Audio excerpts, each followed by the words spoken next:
say that early bird gets the worm, so let's get after it. This is our beautiful Mill Creek Upland Vineyard. And this vineyard's pretty special to me, one, because it's old, and two, because it was the first vineyard that I planted right out of college. And 16 acres of mostly Cabernet, some Merlot, some Petit Verdot, some Sangiovese, but primarily Cabernet. It's just been an amazing vineyard from the very start. This is a very typical morning up here. The wind howling, coming out of the east and blowing all night long. I guarantee you can go down to the airport, which is 4 miles away, and it'll be dead calm down there. So we get really nice thick skins and amazing color, and typically a 35-40 degree temperature shift from daytime highs to nighttime lows. It's right here at the foothills of the Blues, and Figgins Vineyards is another half a mile even closer, so it gets even stronger winds. So pretty special spot, makes some amazing wines, and a good place to start our tour. Let's go. Morning, Dustin. Morning, how are you? Good. What are we up to this morning? Just turn on some water. Checking the irrigation system. First fire up for the year. Yeah, pretty good. Awesome. So this is a very young block of Merlot here in our Upland Vineyard. This whole thing we planted back in 97. First thing I planted right out of school. This block of Merlot we actually had to replant. You know, vineyard is not forever. There's various things that'll cause you to have to tear out a vineyard.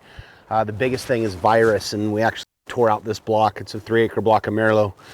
Red blotch virus.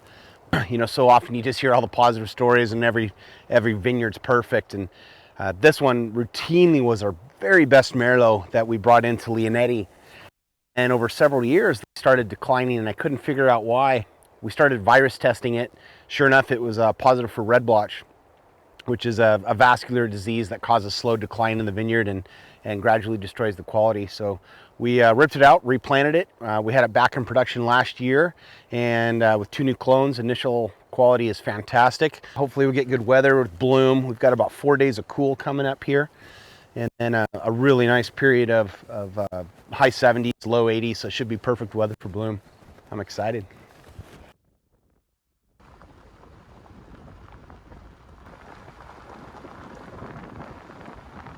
This amazing spot is the Figgins Estate Vineyard.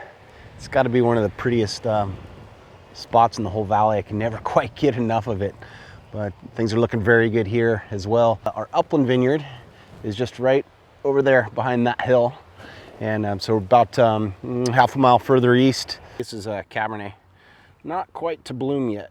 Those are all little flower parts ready to open, but still maybe 10 days away, depending upon the weather. But things are looking good. The vineyard is incredibly even. Looking pretty awesome. Happy. So the crew is just finishing up chute thinning, and then we'll start moving wind wires. So this is a wind wire down here. You can see our chutes are all free right now.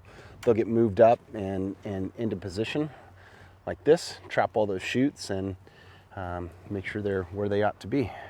The reason I call this block shouting stones is I got these beautiful limestone posts. I got these out of Kansas. My Figgins family originally settled in the north central part of Kansas, and where it's full of limestone. They're pretty sweet. You can see they're just full of fossils. They tell a story. That's why I call the block shouting stones.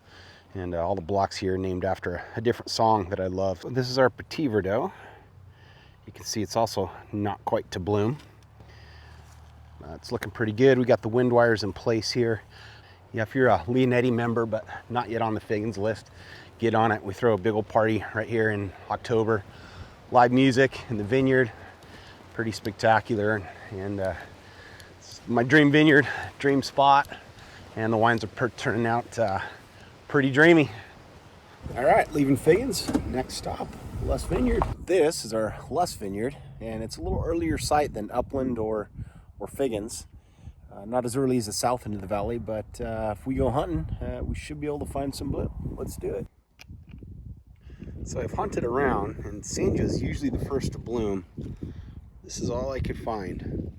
1 or 2 tiny flowers. But it's gonna start for sure. On our way.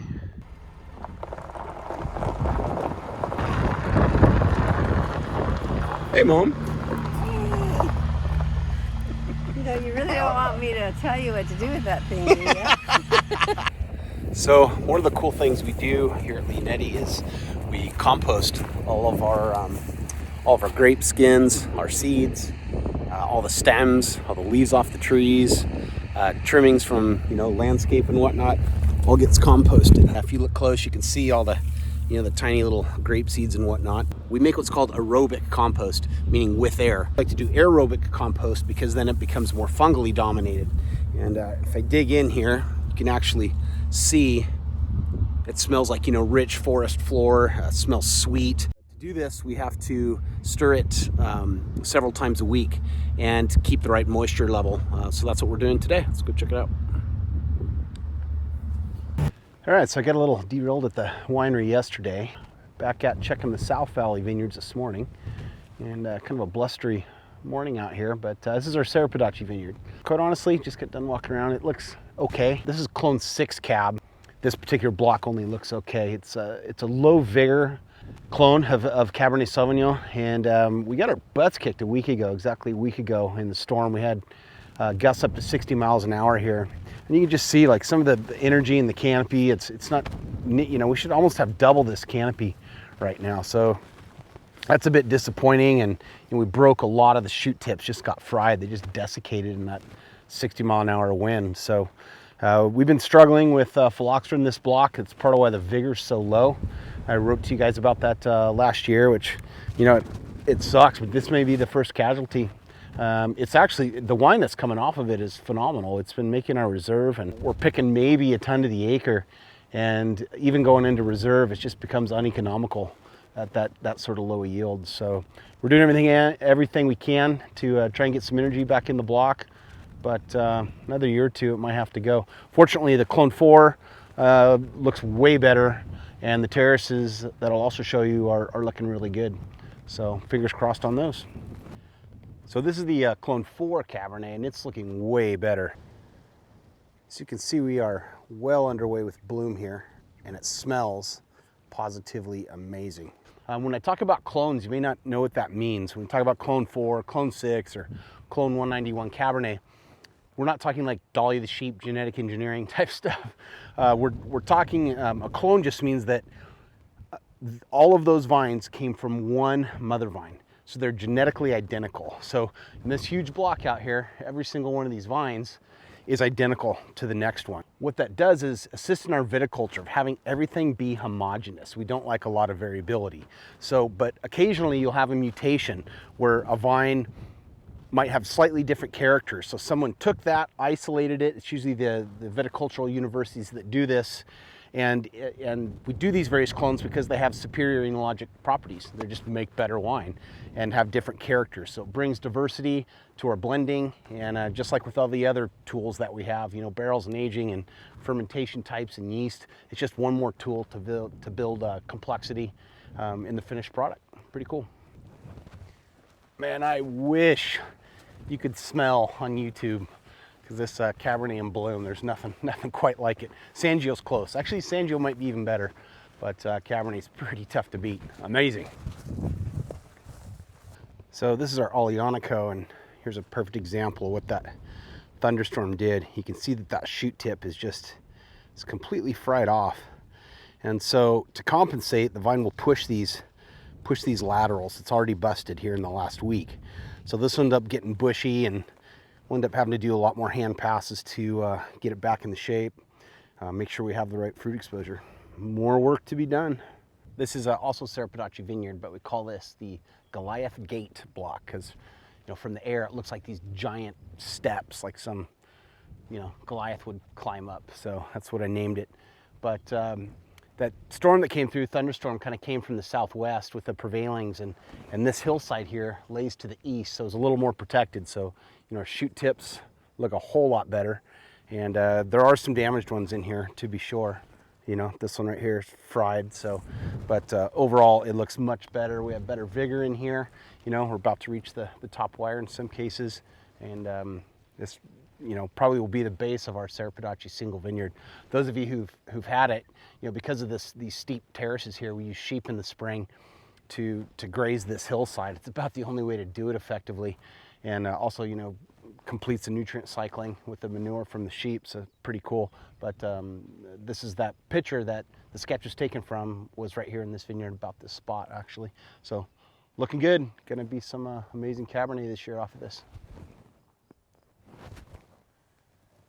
All right, so now I'm down on the valley floor. This is our Holy Roller Vineyard, named after the rocks of Milton Freewater we're on here in this soil series. So it's flat and totally different than all of our other hillside vineyards, but the soil here makes some pretty amazing wines. It's what's special about the rocks.